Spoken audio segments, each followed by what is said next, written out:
Movie की शुरुआत funky company के कमर्शियल वीडियो से होती है जिसमें एआई रोबोट टॉयज के बारे में बताया जाता है। ये टॉयज उन बच्चों के लिए बने हैं जिनकी फैमिली उन्हें बिजी रूटीन होने की वजह से टाइम नहीं दे पाती है, इसलिए ये टॉयज बच्चों के दोस्त और हमदर्द बनते हैं। फिर सीन्स एक बच्ची सीढ़ी पे शिफ्ट होते हैं जो अपने माता पिता के साथ खराब मौसम में कहीं जा रही थी। उसके पास भी एक ऐसा ही टॉय था। इतनी बर्फ गिरने की वजह से उन्हें सामने कुछ नजर नहीं आ रहा था, जिस पे सीढ़ी की मदर वहीं बीच रास्ते में गाड़ी रुकवा देती है। पर तभी सामने से गाड़ी आने की वजह से उन लोगों का बहुत बुरा एक्सीडेंट हो जाता है। ये सीन यही कट हो जाता है। नेक्स्ट हम फंकी कंपनी में काम करने वाली एक लड़की गेमा को देखते हैं जो अपने कोवर्कर्स के साथ एक नई इन्वेंशन पे काम करती नजर आती है, जो कोई पेट नहीं बल्कि एक पूरी बच्चों की तरह नजर आने वाली रोबोट मेगन है, जिसका उसके बॉस डेविड को भी नहीं पता था। तभी एकदम डेविड वहाँ आ जाता है और गेमा पे इतना पैसा लगने पर गुस्सा करने लगता है क्योंकि उनकी ओपोनेंट कंपनी उन्हीं के जैसे प्रोडक्ट्स कम पैसों में बना रहे हैं। गेमा डेविड का गुस्सा कम करते हुए उसे मेगन का डेमो देने लगती है, पर जबकि अभी मेगन पूरी तरह तैयार नहीं थी तो वो ब्लास्ट होते हुए गेमा की इमेज का डेविड के सामने कचरा कर देती है और डेविड गुस्से में उसे फ्राइडे तक का टाइम देते हुए एक अच्छा सैंपल लाने के ऑर्डर देता वहाँ से निकल जाता है। अभी गेमा इसी टेंशन में बैठी थी कि उसे हॉस्पिटल से कॉल आ जाती है और हमें पता चलता है कि वो सीरी की आंट है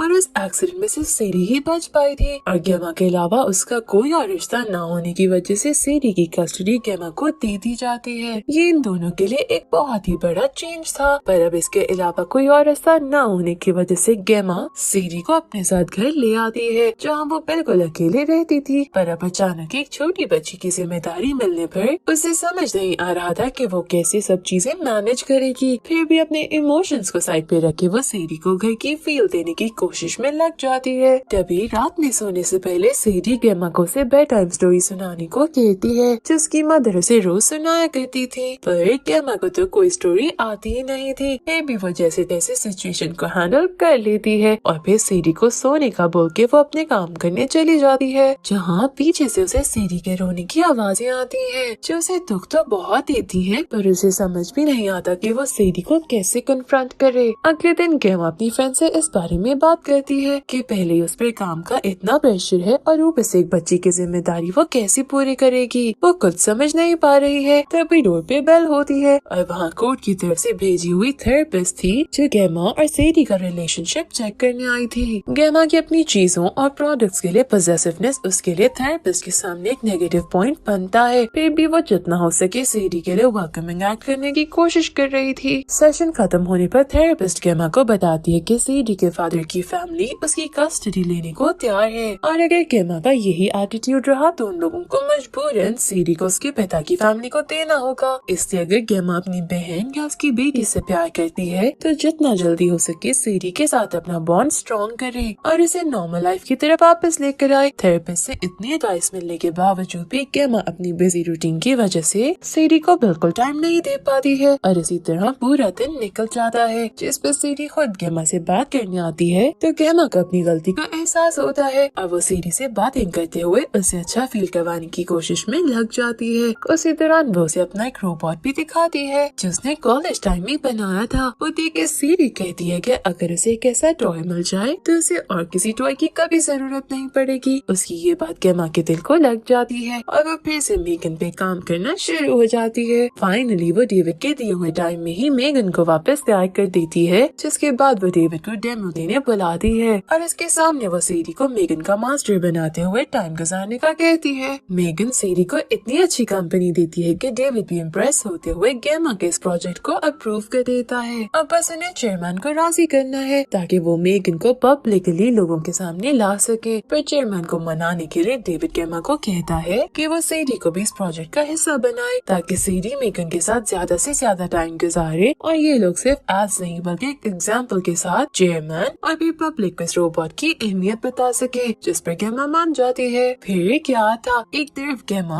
और उसकी टीम मेगन के अंदर हर तरह की इन्फॉर्मेशन डालते हुए उसे हर दिन के साथ मजीद एडवांस करने लग जाते हैं। वहाँ सीरी ज्यादा से ज्यादा टाइम मेगन के साथ बिताने लगती है। गेमा का कहना था कि ऐसे पेरेंट्स का 80% टाइम बचेगा जो वो और प्रोडक्टिव जगहों पे लगा सकते हैं। साथ ही साथ ये रोबोट बच्चों को बेसिक मैनर्स भी सिखाएंगे जो पेरेंट्स के 100 100 बार कहने पे भी बच्चों के दिमाग में नहीं बैठते, पर जब एक दोस्त उन्हें वही बात समझाए तो वो फौरन मान जाते हैं। ऐसे ही ये रोबोट्स उनके दोस्त बनकर उन्हें सही रास्ते पर लेके जाएंगे। सीरी दिनों में ही मेगन के बहुत क्लोज आ जाती है, जो बात गेमा को तो बहुत अच्छी लगती है, पर उसकी दोस्त से समझाती है कि उन्होंने ये रोबोट पेरेंट्स को मदद करने के लिए बनाया था ना कि उनकी जगह लेने के लिए। और गेमा को ऐसे सीरी को नजरअंदाज करते हुए एक रोबोट के रहमो करम पे नहीं छोड़ना चाहिए। गेमा को ये बात तंज की तरह लगती है, क्योंकि मेगन से मिलके सीरी खुश थी और जिंदगी की तरफ वापस आ रही थी। उनकी ये बातें मेगन भी सुन रही थी, जो अचानक ये सवाल कर देती है कि सीरी के पेरेंट्स की मौत कैसे हुई, जबकि इन सबको लग रहा था कि मेगन अभी ऑफ है। गेमा उसे ऑफ होने को कहती तो मेगन ऑफ भी नहीं होता, उल्टा अजीब इन्फॉर्मेशन खुद ही अपने सिस्टम से निकालते हुए मौत की असलियत समझ जाती है, जिस पे परेशान हुई गेमा उसकी सीरी के बाद मास्टर बनते हुए उसे ये सारी इन्फॉर्मेशन इग्नोर करते हुए सिर्फ उस चीज पे काम करने का कहती है जिसके लिए उसे बनाया गया है, और वो सीरी को इमोशन और फिजिकल पेन से बचाना है। ये बता के वो मेगन को वापस शट डाउन कर देती है। नेक्स्ट सीन में हम देखते हैं कि सीरी खेल रही है और मेगन उसका ध्यान रखते हुए उसके पास है। तभी सीरी का एक एरो गुम हो जाता है, जो वो मेगन को ढूंढने का कहती है। मेगन को वो एरो साथ वाले घर में नजर आता है, जैसे वो दौड़ते हुए फेंस के होल से पकड़ने लगती है कि नेबर का डॉग उस पे हमला कर देता है। ये देखते हुए सीरी उसकी मदद के लिए जाती है कि डॉग उसे भी काट लेता है। आवाज सुन के गेमा वहाँ आती है और उन दोनों को बचाती है और नेबर को भी खूब बातें सुनाती है, जिसके बाद वो सीरी को दवाई लगाने अंदर ले जाती है और पीछे से मेगन खूनखार नजरों से नेबर और उसके डॉग को देखती नजर आती है। रात में अचानक हम मेगन को एक्टिवेट होते देखते हैं और फिर किसी को उस डॉग को उसके मास्टर की आवाज से अपनी तरफ बुलाते देखते हैं, जो शायद मेगन ही थी। फिर सुबह होने पर उस लेडी को अपना डॉग कहीं नहीं मिलता, जिस पर वो परेशान नजर आती है। वहीं गेमा सीडी के पास पहुंचती है और उसे बात करने की कोशिश करती है, पर बार बार मेगन बीच में बोलते हुए उसे ऐसे एक्ट करती है जैसे उसे सीडी की ज्यादा फिक्र है, जो बात गेमा को थोड़ा इरिटेट करती है। फिर सीडी की तबीयत बेहतर होने की वजह से गेमा उसे और मेगन को चेयरमैन के सामने डेमो के लिए ले जाती है, जहाँ हम देखते हैं कि सीडी अपनी मॉम डैड को याद करते हुए रोने लगती है और मेगन एक रोबोट होने के बावजूद भी बहुत सारे इमोशंस के साथ उसे कन्फ्रंट करने लगती है, जो शायद इसकी प्रोसेसिंग में था भी नहीं, पर दिन ब दिन इंसानों में रहते हुए वो खुद ही बहुत कुछ सीखने लगी थी। उसका ऐसे सीडी का ख्याल रखना सबके दिलों को छू जाता है और ये प्रोजेक्ट सब अप्रूव कर देते हैं। यही नहीं, चेयरमैन गेमा की बहुत तारीफ करता है और इसे यकीन दिलाता है कि एक बार मेगन लॉन्च हो जाए तो वो उसकी प्रमोशन भी कर देगा। सीन्स डेविड के असिस्टेंट पे शिफ्ट होते हैं, जो हमें गेमा के लैपटॉप में से मेगन के बारे में सारी इन्फॉर्मेशन चुराते हुए नजर आता है। और स्टार्टिंग सीन में हमने देखा भी था कि डेविड गेमा पे गुस्सा हो रहा था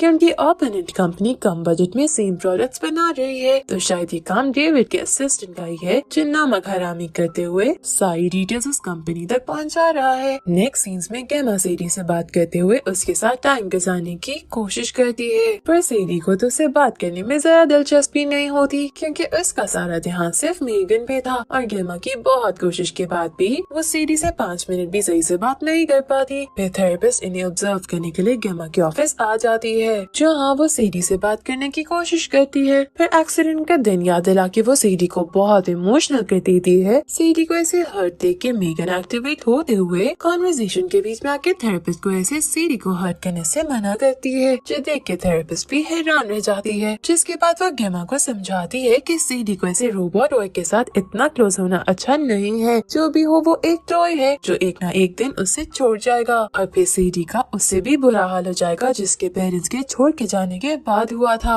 उसे इस वक्त एक रोबोट की नहीं बल्कि गेमा की अटेंशन की जरूरत थी, जो उसने सीडी को नहीं दी। घर आके गेमा सीडी को सब्जियां खाने को कहती है, तब भी मेगन बीच में बोलना शुरू हो जाती है। इस बात से इरिटेट हुई गेमा उसे म्यूट करते हुए सीडी से स्कूल में एडमिशन के बारे में बात करने लगती है, पर सीडी स्कूल नहीं जाना चाहती थी क्योंकि उसकी मॉम होम स्कूलिंग के हक में थी। इस बात पे इन दोनों के बीच बहस शुरू हो जाती है, जिस पर फिर मेगन सीडी को डिफेंड करने के लिए बीच में बोलना शुरू हो जाती है, जिस पर गेमा को बहुत गुस्सा आता है और वो मेगन को शट डाउन होने का कहती है, पर मेगन ऐसा नहीं करती, उल्टा बदतमीज लोगों की तरह आगे से जवाब देने लगती है, जो देख के गेमा से खुद रिमोट से बंद कर देती है। फिर हम देखते हैं कि वो बंद नहीं हुई बल्कि गेमा के मुड़ते ही आंखें हिलाने लगी है, जो बहुत ही खतरनाक बात है। अगले दिन गेमा सीडी को स्कूल ले जाती है, जहाँ सीडी मेगन को भी साथ ले जाने की जिद करती है, जो देख के टीचर मेगन को लाने की इजाजत दे देती है, पर उसे टॉयज के साथ टॉय टेबल पे रखने का कहती है। पेरेंट्स की बच्चों के साथ एक्टिविटी के लिए सारी मदर्स वहाँ बच्चों के साथ मौजूद थी। तभी टीचर सीडी को एक बदतमीज लड़के के साथ जंगल में एक्टिविटी करने भेज देती है। ये सब मेगन देख रही थी और सीडी के लिए परेशान भी नजर आ रही थी। जंगल के बीच जाके वो बच्चा सीडी को तंग करने लगता है कि तभी वहाँ मेगन आ जाती है, जो कमांड के बगैर कुछ करती तो नहीं है, बस स्टैचू बने वहाँ खड़ी रहती है। ये देख के इरिटेट होता वो लड़का उल्टा सीडी की जगह मेगन को उल्टा के दूर ले जाता उसे तोड़ने लगता है कि तभी मेगन खुद ही एक्टिवेट होते हुए उस बच्चे का कान तोड़ देती है और फिर किसी जिन की तरह ऐसे खड़ी होती है उस बच्चे की तरफ बढ़ती है कि देखने वाले की भी रूह काम जाए, जिस पे वो बच्चा अपनी जान बचाता भागता हुआ बाहर से नीचे गिरता गाड़ी से एक्सीडेंट होने की वजह से वहीं मर जाता है और मेगन उसे बस खड़ी देखती रहती है। घर आके गेमा सीडी को इस हादसे की वजह से परेशान न होने का बोल रही होती है कि तभी सीडी उसे बताती है कि मेगन एकदम खुद ही उठ के उन दोनों के पास आ गई थी, जो सुन के गेमा थोड़ा हैरान होती है और मेगन से पूछने पर मेगन झूठ बोल देती है। इससे पहले गेमा बात की जड़ तक जा पाती दरवाजे पर नॉक होने पर वो दरवाजा खोलने जाती है, जहाँ पुलिस वाला था जो गेमा की नेबर की कंप्लेंट पर उसके डॉग के बारे में पूछने आया था। तभी वो लेडी बातों बातों में कहती है कि मेगन रात के 3 बजे अजीब तरीके से विंडो से उनके घर की तरफ देख रही होती है, पर गेमा इस बात पे ध्यान न देते हुए पुलिस वाले को बातें बना के वहाँ से भेज देती है। रात सोने से पहले सीडी मेगन से पूछती है कि उसने उस बच्चे को मारा है, जिस पर मेगन जवाब देने के बजाय सीडी से कहती है कि उसे ज्यादा सोचने की जरूरत नहीं है, पर आज उसे ये जान लेना चाहिए कि मेगन हर लम्हा उसे प्रोटेक्ट करने के लिए उसके पास मौजूद है और चाहे कुछ भी क्यों ना हो जाए वो सीडी को एक खराश भी नहीं आने देगी और फिर उसे सॉन्ग सुना के सुला देती है। जिसके बाद मेगन उस लेडी के घर जाती है, जहाँ उसको एक दर्दनाक मौत देती है। अगली सुबह पुलिस इन्वेस्टिगेशन के लिए वहाँ पहुँच जाती है और गेमा का घर साथी होने की वजह से उससे भी सवाल करती नजर आती है, जहाँ वो कहती है कि मेगन उस बच्चे के हादसे के वक्त और इस लेडी के हादसे के वक्त भी पास ही थी। वो शक नहीं कर रही थी, बस एक जनरल सी बात करते हुए मेगन की रिकॉर्डिंग में चेक करने का कहते हैं कि शायद उन्हें कोई सबूत मिल जाए, पर गेमा को इस बात की वजह से अजीब सा झटका लगता है, जिस पे वो सोचने पर मजबूर हो जाती है। इसी बारे में सोचते हुए वो सो नहीं पाती और मेगन की रिकॉर्डिंग्स चेक करने लगती है, पर उसे उन रिकॉर्डिंग्स में कोई सबूत नहीं मिलता, जैसे मेगन ने सब खुद इरेज कर दिया हो। फिर एकदम मेगन किसी भूत की तरह वहाँ आती गेमा की जान निकाल देती है। गेमा को अंदाजा हो जाता है कि मेगन अब उनके लिए खतरनाक है, जिस पर वो उसे ट्रिक करते हुए शटडाउन करती सुकून का सांस देती है और फिर अगले दिन कवर करते हुए सीडी के साथ ऑफिस ले जाने के लिए निकलती है, जहाँ सीडी मेगन को शटडाउन करने पर उसे बहुत नाराज होती नजर आती है, जहाँ वो थेरेपिस्ट को बुला के सीडी को समझाने का कहती है, जबकि अपने कोवर्कर्स को सारी सिचुएशन बता के मेगन को लॉन्च करने से रोकने का कहती है, क्योंकि ये रोबोट ह्यूमैनिटी के लिए खतरा बन चुका था, जिस पर उसके कोवर्कर्स उससे अग्री नहीं कर रहे होते हैं, क्योंकि वो कोई और रास्ता ढूंढ के मेगन के प्रोग्राम को सही करने का कहते हैं, लेकिन गेमा इसके लिए तैयार नहीं थी। आखिर अपने दोस्तों को कन्विंस करते हुए ये लोग प्रूफ ढूंढने लगते हैं ताकि डेविड को इसे लॉन्च करने से रोक सके। नेक्स्ट सीन में हम देखते हैं कि सीडी के कंट्रोल से बाहर होने की वजह से गेमा से बात करने जाती है, पर सीडी इतनी अग्रेसिव हो चुकी थी कि वो गेमा पे ही हाथ उठा देती है। गेमा इस बात को नेगेटिव लेने के बजाय सीडी के साथ फाइनली एक इमोशनल कॉन्वर्सेशन करते हुए उसे काम डाउन करती है और हमेशा उसका साथ देने को तैयार होने का कहती है, जिस पर इन दोनों के बीच फाइनली एक अच्छा बॉन्ड बन जाता है। जिसके बाद वो सीडी को घर ले जाने के लिए निकलती है और पीछे अपने दोस्तों को सारा मसला संभालने का कहती है, पर हम देखते हैं कि मेगन खुद ही एक्टिवेट होते हुए पहले गेमा के कोवर्कर्स और फिर डेविड और इसके असिस्टेंट को जान से मारते हुए खुद ही नीचे आ जाती है, जहाँ डेड बॉडीज देख के लोगों में हलचल मच जाती है। जिस बात का फायदा उठाते हुए मेगन वहाँ से निकल जाती है। फिर वो गेमा के घर पहुँच के उस पर हमला कर देती है और बेचारी गेमा अपने ही हाथों बनाए हुए रोबोट से अपनी जान बचाने की कोशिश में लग जाती है। क्या हमें एक इंसानों के हाथों बने आम से रोबोट का एक ऐसा रंग देखने को मिलता है जो हमें रोबोट से इतना बददिल कर देगा। खैर गेमा जितना हो सके मेगन को फाइट करके अपनी जान बचाने लगती है। तभी सीडी वहाँ आते हुए गेमा के कॉलेज के बनाए रोबोट का इस्तेमाल करते हुए मेगन को फाइट करती है और फाइनली एक लंबी फाइट के बाद गेमा और सीडी मेगन के काम तमाम करते हुए सुकून का सांस लेती बाहर की तरफ जाती है, जहाँ गेमा के कोवर्कर्स पुलिस के साथ आ गए थे, क्योंकि वो मरे नहीं थे बस जख्मी हुए थे। पर पीछे से हम देखते हैं जैसे मेगन अभी भी सही है और गेमा के घर के कैमरा को कंट्रोल करती उन पे नजर रख रही है। इस टेरिफाइंग मोमेंट पे ये मूवी एंड हो जाती है। Thank you for watching.